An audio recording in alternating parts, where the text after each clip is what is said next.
দেখুন, 2025 সালটা না অন্যান্য বছরের থেকে একটু আলাদা।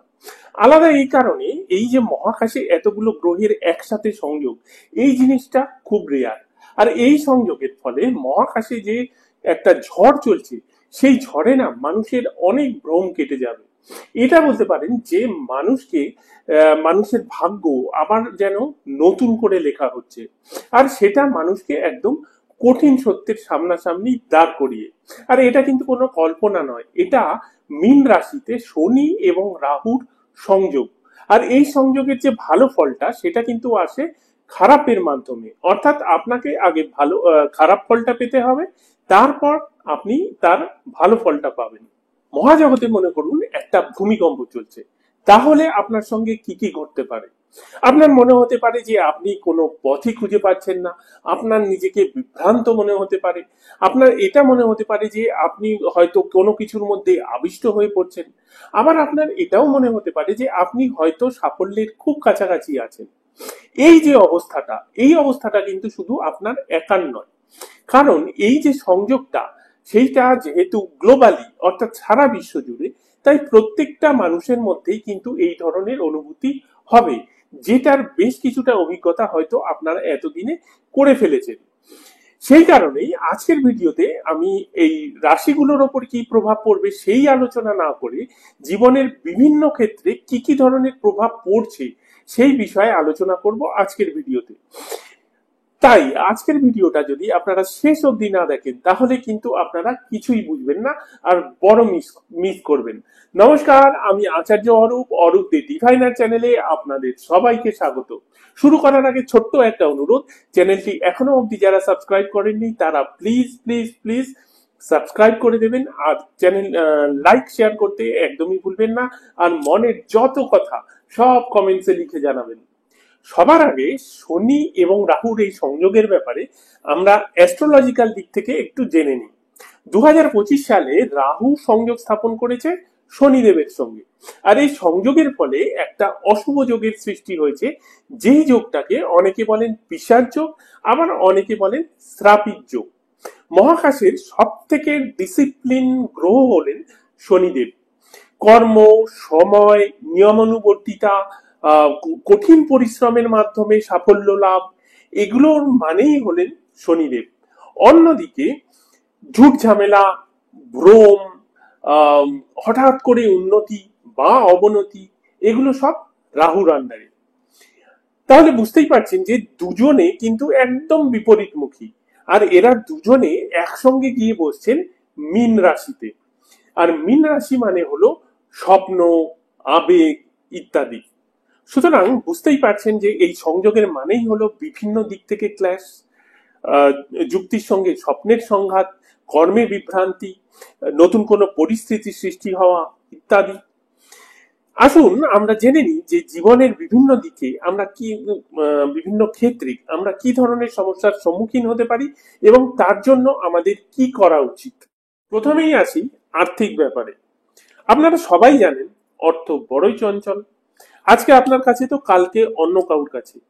কিন্তু তারপরেও এই অর্থ নিয়েই আপনার মধ্যে একটা ভ্রম তৈরি হতে পারে, সম্পদ নিয়ে ভ্রম তৈরি হতে পারে। আর এই ভ্রমের বশেই আপনি কোনো ঝুঁকিপূর্ণ বিনিয়োগ হয়তো করে ফেললেন।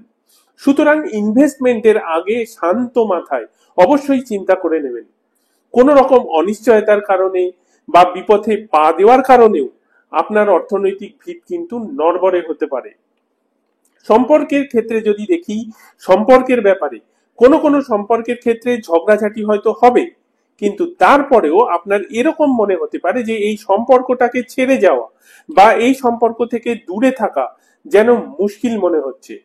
আপনার এরকম অনুভূতি হতে পারে বা অলরেডি হয়তো হচ্ছে যে এই সম্পর্কটায় পূর্ব জন্ম থেকেই হয়তো কোনো বন্ধন ছিল। কোনো সম্পর্কের ক্ষেত্রে যেমন গভীরতা বাড়তে দেখা যাবে, পাশাপাশি কোনো সম্পর্ক ফেড হতেও কিন্তু আপনারা দেখবেন। মোটের ওপর যেটা হবে, আপনি পরিষ্কারভাবে বুঝতে পারবেন কোনটা প্রকৃত সম্পর্ক আর কোন সম্পর্কটা শুধু আঘাত দেওয়ার জন্যই ছিল। স্বাস্থ্যের দিক থেকে যদি বলি, তাহলে শারীরিক সমস্যার তুলনায় ইমোশনাল হেলথ এবং মেন্টাল হেলথ নিয়ে সমস্যা বেশি হতে দেখা যাবে। মানসিক অবসাদ, উদ্বেগ, ঘুমের সমস্যা, কোনো কিছুতে আসক্তি, এগুলো হবে।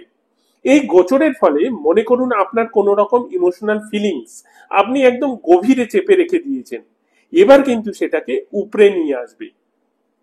ক্যারিয়ারের দিক থেকে কাজের মধ্যে একঘেয়েমি লাগতে পারে, কাজের স্পিরিট আপনার নষ্ট হতে পারে, একই কাজ করে যেতে হয়তো আপনি বাধ্য হবেন, আপনি যেরকম চাইছেন সেরকম কাজ না পাওয়ার কারণে আপনার মন ভাঙতে পারে। কিন্তু এই পরিস্থিতিটার পরেই একটা ভালো কিছু হওয়ার সম্ভাবনা কিন্তু অবশ্যই থাকবে। সমাজে যে পরিবর্তনগুলো আমরা লক্ষ্য করতে পারবো সেগুলো হচ্ছে, যেহেতু এই সংযোগ সারা বিশ্বকেই প্রভাবিত করবে, সেহেতু বিশ্বজুড়েই অর্থনৈতিক অস্থিরতা, জল সম্পর্কিত দুর্যোগ, বিশেষ করে ভণ্ড বাবা সাধু, এরা সব সামনে আসবে। সব ক্ষেত্রেই একটা অনিশ্চয়তা, এরকম অনুভূতি হয়তো আপনাদের অলরেডি হচ্ছে। কিন্তু পাশাপাশি এটাও জানবেন, মানবতার জাগরণ বা মানবিক বিপ্লবের উত্থানও কিন্তু ঘটবে। বিশ্ব রাজনৈতিক পরিস্থিতিতে যুদ্ধের পরিস্থিতি তৈরি হওয়া, গোপন জোট তৈরি হওয়া, ডিজিটাল প্রতারণা অর্থাৎ অনলাইনে মানুষের সঙ্গে চিটিংবাজি, এইটার সামনাসামনি আপনারা কিন্তু ভীষণভাবে হবেন। সেই কারণে খুব সাবধান থাকবেন। এগুলো কিন্তু ঘটবে। এমন কোন সত্য প্রকাশ্যে আসার চেষ্টা হবে যেটা অনেক দিন ধরে হয়তো চাপা পড়ে আছে। পার্সোনাল ট্রান্সফরমেশন অর্থাৎ মানুষের মধ্যে কি ধরনের পরিবর্তন হতে পারে, এই জিনিসটা না সব থেকে গুরুত্বপূর্ণ। প্রত্যেকটা মানুষের মধ্যে একটা সম্ভাব্য পরিবর্তন আপনারা লক্ষ্য করতে পারবেন। মানুষের মধ্যে অহংকার হয়তো কিছুটা কমবে, পরিবর্তে আবেগ প্রবণতা হয়তো কিছুটা বাড়বে। সমস্ত দ্বিধাদ্বন্দ্ব ভুলে মানুষ হতে পারে নতুন করে শুরু করতে চাইবে। আমিও ঈশ্বরের কাছে প্রার্থনা করি এই ব্যাপারটা অন্তত অক্ষরে অক্ষরে না হলেও কিছুটা অন্তত যেন মেলে। মহাজগৎ তো কমসে কম তাই বলছে। তাহলে এই ধরনের যে প্রভাব, সেটাকে আপনি প্রশমিত করবেন কি করে? Very simple. শনিদেবের জন্য শনিদেবের কাছে একদম নতমস্তক হয়ে যান, আর প্রত্যেক শনিবার কালো তিলের তেল বা সর্ষের তেলের প্রদীপ জ্বালিয়ে শনিদেবের মন্ত্র জপ করুন। আর রাহুর জন্য রাহুর মন্ত্র জপ করুন। তার সাথে কালো কোনো দ্রব্য, সেটা কম্বল হতে পারে, সেটা কোনো বস্ত্র হতে পারে, দান করুন। আর যেই কাজটা করলে আপনার ক্ষতি হতে পারে বলে আপনার মনে হবে, সেই কাজটা একদমই করবেন না। আর মীন রাশির এনার্জিকে ব্যালেন্স করার জন্য মেডিটেশন শুরু করে দিন। আর এখনো যদি শুরু না করেন তাহলে এখনই শুরু করে দিন। আর অলিক চিন্তা ভাবনা কমিয়ে দিয়ে বাস্তবসম্মত চিন্তা ভাবনা শুরু করে দিন। Very simple remedy. আপনার যে আবেগ, আপনার বিশ্বাস, আপনার মূল্যবোধ, এগুলোর উপর খুব বেশি করে মনোযোগ দিন।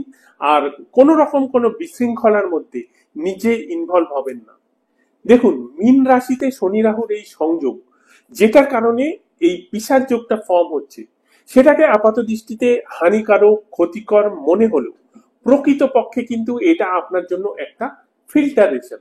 অর্থাৎ আপনার জন্য যেটা হানিকর, যেটা আপনার জন্য ক্ষতিকর, সেটাকে সরিয়ে দিয়ে প্রকৃতপক্ষে আপনার জন্য যেটা দরকার সেটা আপনার সামনে উপস্থিত করা। আর আপনার কোনো রকম ভ্রম বা আপনার কোনো রকম ভয়, তার ঠিক ওপারে যে আসল আপনিটা, সেইটাকে আপনাকে দেখিয়ে দেওয়া। শুধু আপনাকে খেয়াল রাখতে হবে এবং আপনাকে সজাগ থাকতে হবে। এর জন্য নিজেকে বারবার প্রশ্ন করুন, আপনি কোন ভ্রমের মধ্যে বা কোন ইলিউশনের মধ্যে ডুবে আছেন, কোন কর্মের বোঝা আপনি বয়ে চলেছেন। এর উত্তর কিন্তু আপনাকে খুঁজে পেতেই হবে। কারণ এই যে পরিস্থিতিটা চলছে, এটা তো চিরস্থায়ী নয়।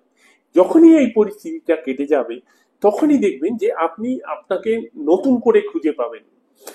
আর এই ভিডিওটা যদি আপনারা খুব মন দিয়ে দেখে থাকেন, তাহলে আমার কথাগুলো আপনাদের কাছে একদম জলের মতো পরিষ্কার হবে। আর যদি কোনো রকম অসুবিধা হয়, তাহলে ভিডিওটা আবারও দেখবেন। অ্যাকচুয়ালি আপনারা সবাই খুব খুব ভালো থাকবেন।